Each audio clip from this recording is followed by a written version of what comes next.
Merry Christmas Eve. Thank you so much for joining us tonight. I'm Brooke Buckner.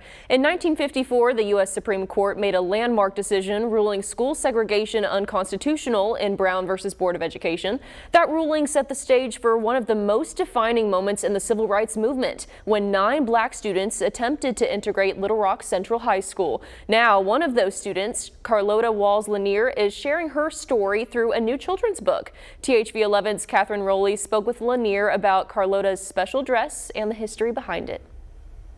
It's a dress that holds deep meaning for Carlotta Walls-Lanier. She wore it in September of 1957, just 3 years after the Board v. Brown of Education decision, when 9 black teenagers tried to make historic steps into Little Rock's Central High School. That dress and the movement it now represents are at the heart of a new children's book created to help young readers connect the past to the present. Carlotta Walls-Lanier and her dress were at the center of the events that unfolded in September of 1957. For decades, that moment was mostly seen through black and white photographs showing 9 teenagers who simply wanted a better education.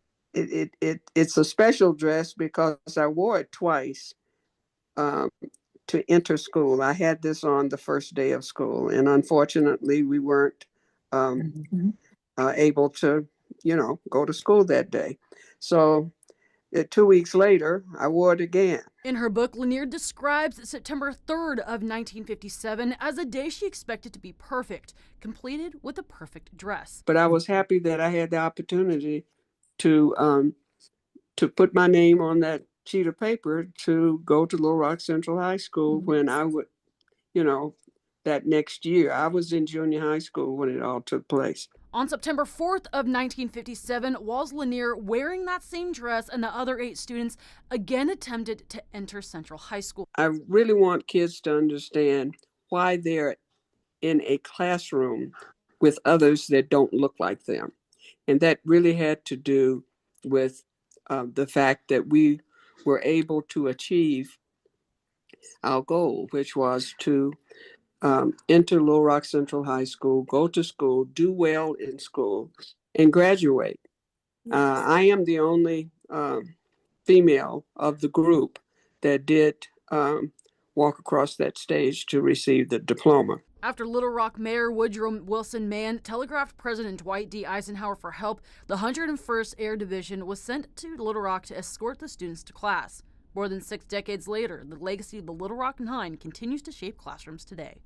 We have accepted that, and young people need to understand our role in civil rights history. The book is illustrated by Vanessa Brantley Newton, who brought her own childhood experience into the art. For her, the full-color illustrations are important because they show history as something lived, not just remembered. I was the first black student in the school that I went to in Newark, New Jersey.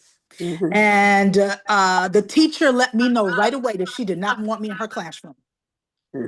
And it was a place where I thought I was going to be safe for a second until I looked around the room and I saw that everybody was different.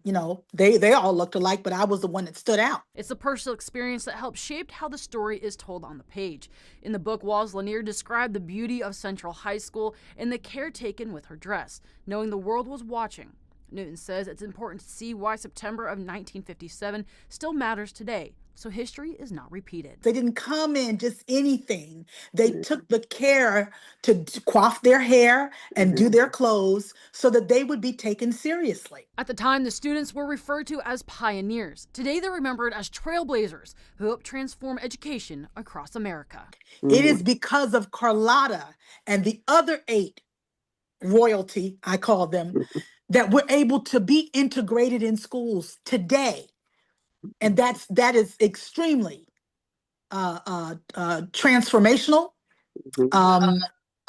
It allows people to see the struggle that they went through. Carlotta's special dress is now on display at the Smithsonian's National Museum of African American History and Culture alongside her diploma, which she received in 1960. The book will be available in stores and online on January 6th of next year.